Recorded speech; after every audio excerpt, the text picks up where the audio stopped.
कहते हैं कि अध्यात्म मार्ग क्षुरस्य धारा निशिता दुरतया, अर्थात अध्यात्म मार्ग में अजस्र छुरे बिछे हुए हैं। अगर हम बच करके सावधानी से नहीं चलेंगे तो हमें खतरा हो सकता है, हमारी वर्षों की मेहनत बेकार हो सकती है। तो अध्यात्म मार्ग में एक गुरु की आवश्यकता होती है और एक सद्गुरु की, अच्छे गुरु की आवश्यकता होती है। अब इस सद्गुरु कौन है? गुरु शब्द अगर देखा जाए तो अनूठा शब्द है, इसका कोई पर्यायवाची नहीं है। गुरु माने शिक्षक, अध्यापक या व्याख्याता नहीं होता है। गु माने अंधकार और रु माने अंधकार दूर करने वाली सत्ता। अब कौन सा अंधकार? भौतिक क्षेत्र का अंधकार, मानसिक क्षेत्र का अंधकार और आध्यात्मिक क्षेत्र का अंधकार। त्रिस्तरीय जो गुरु विकास कराते हैं, तीनों स्तर का जो अंधकार है उससे उठाकर शिष्य को प्रकाश में ले आते हैं, वो होते हैं गुरु, उत्तम श्रेणी के गुरु।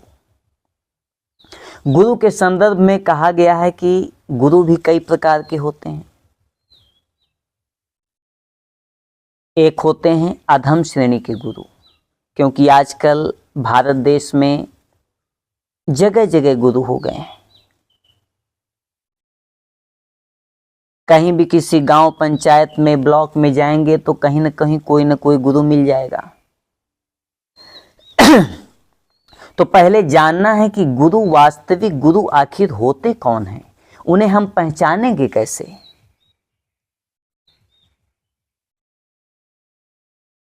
तो गुरु तीन श्रेणी के होते हैं, एक उत्तम, मध्यम और अधम। तो अधम श्रेणी के गुरु कौन होते हैं? अधम श्रेणी के गुरु होते हैं जिन्होंने हमें काखा गाघा सिखा दिया, भौतिक क्षेत्र का ज्ञान दे दिया। किसी ने हमें कार चलाना सिखा दिया, मोबाइल चलाना सिखा दिया, कंप्यूटर चलाना सिखा दिया। जो भौतिक क्षेत्रों का ज्ञान सिर्फ देते हैं वह होते हैं अधम श्रेणी के गुरु। उसके बाद उनसे ऊपर के मध्यम श्रेणी के गुरु होते हैं। मध्यम श्रेणी के गुरु वो होते हैं जो अपने शिष्यों को आध्यात्मिक ज्ञान देते हैं, सतपथ पर चलने के लिए प्रेरित करते हैं, बीच बीच में उनकी खोज खबर भी लेते हैं। लेकिन उनके पास कोई ऐसी विशेष साधना पद्धति नहीं होती जिससे शिष्य बहुत तेजी से अध्यात्म मार्ग में बढ़ सके और उसका पतन न हो सके।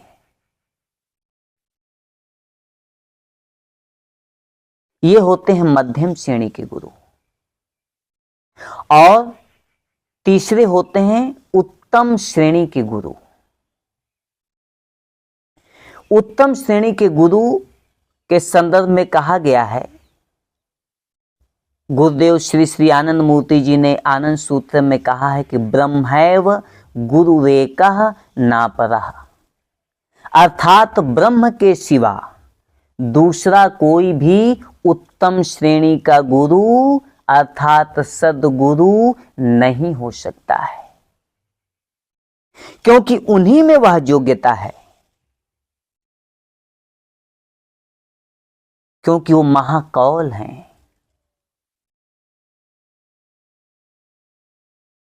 वही परम पुरुष एक मनुष्य को, एक साधक को बना सकते हैं, परम पुरुष तक पहुंचा सकते हैं, क्योंकि वो स्वयं परम पुरुष हैं। और उत्तम श्रेणी के गुरु की उपस्थिति शिष्य को प्रकाशमय कर देती है। उनकी सुगंध में शिष्य सुगंधित हो जाते हैं। जिस तरह से रात के बाद जब सुबह होता है, सूर्य की किरणें निकलती हैं, तो सोया हुआ मनुष्य जग जाता है। जब प्रकाश की चोट उसके आंखों में पड़ती है तो उसे जगना पड़ता है, क्योंकि उसका सोना स्वभाव नहीं है, जगना उसका स्वभाव है। लेकिन उत्तम श्रेणी के गुरु ही एक शिष्य को उसके असली स्वभाव में ला सकते हैं, क्योंकि माया का बहुत गहरा प्रभाव होता है साधक के जीवन में, मनुष्य के जीवन में। वह आध्यात्मिक क्षेत्र में गहरी निद्रा में सोया हुआ होता है। जो सद्गुरु होते हैं उसे हिलाते हैं, अपने प्रकाश से उसे प्रकाशित करते हैं, तब साधक जगता है।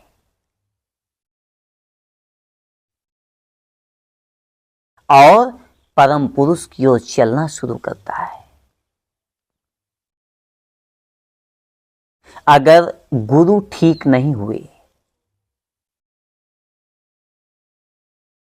या उनके द्वारा बताई हुई साधना पद्धति ठीक नहीं हुई, गुरु ठीक हैं और गुरु ठीक होंगे तो उनकी द्वारा बताई हुई साधना पद्धति भी ठीक होगी। लेकिन अगर ऐसे गुरु जिनके द्वारा बताई हुई साधना पद्धति ठीक नहीं है, तो उसमें शिष्य का समय बर्बाद होता है।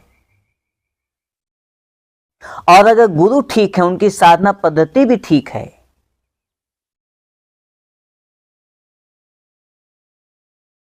लेकिन गुरु के आदेश का पालन शिष्य नहीं ठीक से कर पा रहा है, गुरु के आदेश की अवहेलना कर रहा है, उस अवस्था में भी शिष्य का पतन अवश्यंभावी है, उसका पतन होना ही है। इसलिए उत्तम श्रेणी के गुरु हैं, ठीक है, लेकिन शिष्य भी पात्र होना चाहिए। गुरु उत्तम श्रेणी के हैं और शिष्य उनका पात्र नहीं है, तब भी संबंध ठीक से नहीं हो पाता है। गुरु भी उत्तम श्रेणी के हों और शिष्य भी उत्तम श्रेणी का हो, तो गुरु तो हो गया कि ब्रह्म के सिवा दूसरा कोई भी उत्तम श्रेणी का गुरु नहीं हो सकता है। इस पृथ्वी पर अभी 3 बार ही मानव शरीर में सदगुरु के रूप में, परम पुरुष के रूप में आए। एक सदाशिव, दूसरे श्री कृष्ण और तीसरे श्री श्री आनंद मूर्ति जी। यही उत्तम श्रेणी के गुरु हैं। इनके अलावा जो भी गुरु हैं वह है मध्यम श्रेणी के और अधम श्रेणी के गुरु। इसलिए आनंद मार्ग की जो साधना पद्धति है,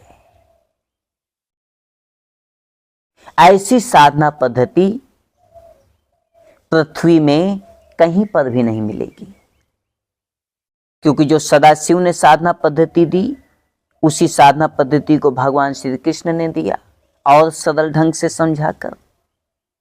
उसी साधना पद्धति को भगवान श्री श्री आनंद मूर्ति जी ने और सरल ढंग से, विज्ञान सम्मत ढंग से, ताकि हर मनुष्य पृथ्वी में रहने वाला कर सके, उसके लिए दिया। तो अब उत्तम श्रेणी के गुरु तो हो गए परम पुरुष। अब उन्हें पहचानेंगे कैसे? तो उनकी पहचान क्या है? जहां उपस्थित होंगे तो वहां एक तरंग होगी, उनका जो प्रकाश है, उनकी जो सुगंध है, उनके प्रकाश से शिष्य प्रकाशमान हो जाएगा, उनकी सुगंध से वो सुगंधित हो जाएगा, नहा जाएगा।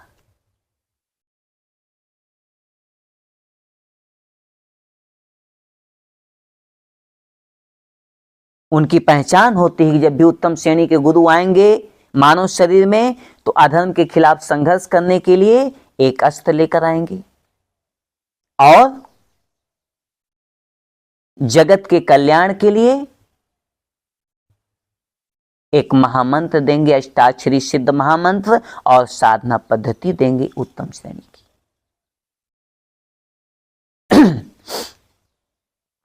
तो ये हुए उत्तम श्रेणी के गुरु। अब उत्तम श्रेणी के गुरु हैं तो शिष्य का भी उत्तम श्रेणी का होना आवश्यक है, क्योंकि शिष्य भी कई प्रकार के होते हैं। एक अधम श्रेणी का शिष्य होता है।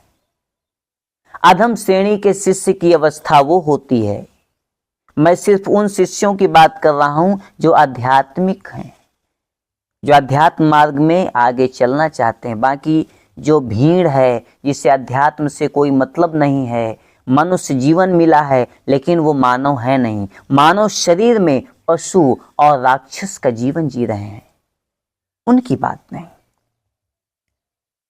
जो आध्यात्मिक जीवन जीना चाहते हैं, आध्यात्मिक जीवन जी रहे हैं, ऐसे शिष्य तीन प्रकार के होते हैं। एक अधम श्रेणी के शिष्य।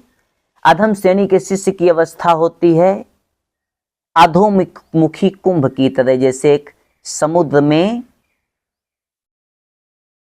उल्टा उसका मुंह नीचे और तलवा ऊपर की ओर। उस कुंभ जो है, मटका या घड़ा कहिए, वह जब तक समुद्र में डूबा रहेगा तब तक उसके बाहर और भीतर पानी ही पानी है। अर्थात जब तक वह गुरु के सानिध्य में रहता है तब तक उसे अच्छी अच्छी अनुभूतियां होती, अच्छी अच्छी ज्ञान की बातें करेगा, उसकी वृत्तियां जो हैं नियंत्रित रहेंगी, सत्कर्म करेगा। और जैसे ही वह गुरु के सानिध्य से बाहर आता है, जैसे उस मटके को, घड़े को समुद्र से ऊपर उठा लीजिए तो सारा पानी उसका निकल जाता है, वो खाली हो जाता है। वही अवस्था होती है अधम श्रेणी के शिष्य की। अधम श्रेणी का शिष्य जब तक गुरु के सानिध्य में है तब तक ठीक, जहां गुरु के सानिध्य से थोड़ा दूर हुए वहां उनके आचरण में परिवर्तन आ जाता है, वहां उनकी साधना कमजोर हो जाती है, वहां भौतिक विलासिता की ओर दौड़ने लगते हैं। पद प्रतिष्ठा, मान सम्मान, अहंकार, क्रोध, सारी वृत्तियां भड़क जाती हैं और अपने लक्ष्य से भटक कर वह शिष्य इन वृत्तियों का गुलाम हो जाता है।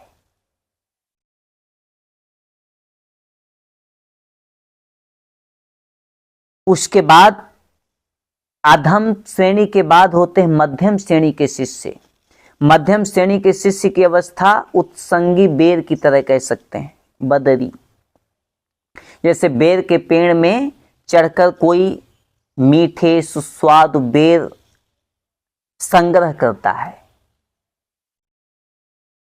और संग्रह करने के बाद चूंकि कांटेदार वृक्ष है, उससे दोनों हाथ के सहारे से जब उतरता है तो उसके सारे बेर नीचे गिर जाते हैं। मेहनत से, संघर्ष से संग्रह किए हुए बेर। अर्थात मध्यम श्रेणी के शिष्य वो होते हैं जो अपनी मेहनत से, बहुत मेहनत से गुरु के सानिध्य में रहकर बहुत सारी चीजें अर्जित करते हैं, बहुत सारा सद्ज्ञान अर्जित करते हैं, सुसंस्कार अर्जित करते हैं, लेकिन उनके पास रखने की सुव्यवस्था नहीं होती है अपने पास ज्यादा समय के लिए रख नहीं पाते हैं। गुरु के सानिध्य में है, लगेगा बहुत अच्छे ज्ञानी है, प्रकांड विद्वान है, बहुत अच्छा आचरण है, थोड़ा सा सानिध्य हटा तो सब बराबर।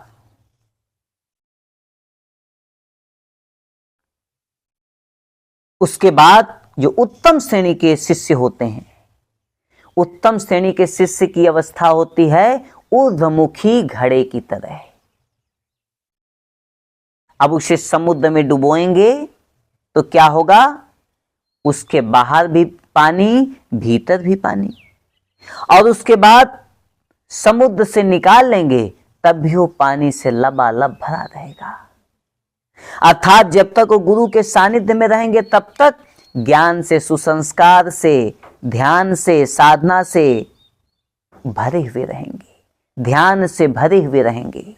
और उसके बाद थोड़ा गुरु का सानिध्य से हटने के बाद भी वह अवस्था मेंटेन रहेगी, वह अवस्था बनी रहेगी। वो हमेशा गुरु के सानिध्य से, गुरु के ज्ञान से, गुरु के संस्कार से भरे हुए रहेंगे। और ऐसे ही शिष्य उत्तम श्रेणी के गुरु के लिए देखा जाए तो पदवाच्य होते हैं। ऐसे ही शिष्य समाज में रहकर समाज को बनाने का कार्य करते हैं, समाज को आगे ले जाने का कार्य करते हैं, समाज को सही दिशा देने का कार्य करते हैं। तो सद्गुरु को ऐसे ही शिष्य की आवश्यकता होती है। तो उत्तम श्रेणी के गुरु को यदि उत्तम श्रेणी का शिष्य मिल जाता है तो उत्तम श्रेणी के गुरु और उत्तम श्रेणी के शिष्य का जो मिलन है वो बहुत ही सौभाग्यपूर्ण होता है इस समाज के लिए।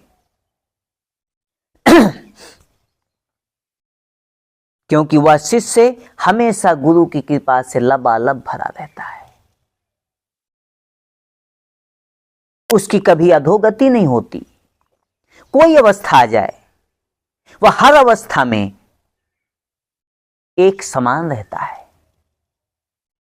कोई भी ऐसा कार्य नहीं करता जिससे उसकी अधोगति हो, जिससे समाज का अकल्याण हो, समाज नीचे जाए। वो सबके कल्याण के लिए कार्य करता है। मनुष्य, पशु, पक्षी, पेड़ पौधे, झरने सबके विकास के लिए कार्य करता है, सबसे प्रेम करता है, सबको आनंद देने के लिए कार्य करता है। ये होते हैं उत्तम श्रेणी के गुरु और उत्तम श्रेणी के शिष्य।